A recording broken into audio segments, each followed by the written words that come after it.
This catfish build is so good that I had to take off 2 months from uploading just to find it and make it for myself. And the next build I show you won't take me 2 months to make.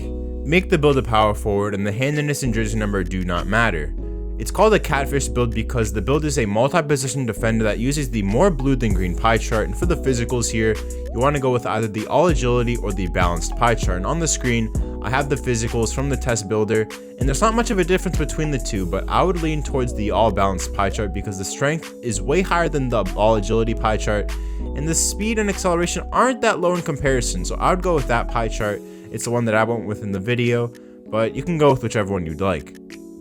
For the attributes, max out the driving layup, max out the driving dunk, and max out the standing dunk. And for the post hook, put it at a 55 to get 13 finishing badge upgrades. On the screen are the badges that I would recommend on the build, but it's personal preference nonetheless. For the shooting attributes, we're going to max out the midi, max out the 3, and you can either max out the post fade and take down the free throw 1, or max out the free throw and take your post fade down 1. You still get 21 shooting badges regardless, which is really good on a catfish build. Here are the badges that I would recommend on this build. For the playmaking attributes, we're going to max out the ball handle and max out the post control, and put the pass accuracy up all the way and take it down 1 to a 68 to get 16 upgrades without wasting a point. And here are the badges that I would go with.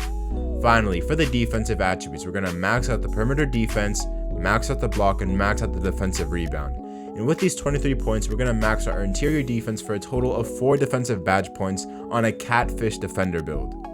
For the body shape, it really doesn't matter, but I would go with solid or define. For the height, go all the way down to 2.01 meters or about 6'7", and for the weight, go all the way up. You can go to 115 and still get the build name, but there's no big difference between that and max weight, so I would just go all the way up to get the most strength possible. And for the wingspan, we are going to max it out, and if you take a look on the left hand side, our driving dunk is an 84, which means we get 2 contact dunk packages off rip, and at 99 overall, we get that MJ dunk package. And our ball handle is also a 72, which means we get more packages at 99 overall. For the takeover, I'd probably go with sharp or slasher, but if you want to stick with the catfish theme, definitely go slasher. Sharp, post score, and playmaker kind of give it away. Sharp is the best one if you want to play competitive though, but if I want to be a catfish, you gotta go with slasher. And the build is called a multi-position defender. Honestly, one of the craziest catfish builds I've ever seen in 2K22.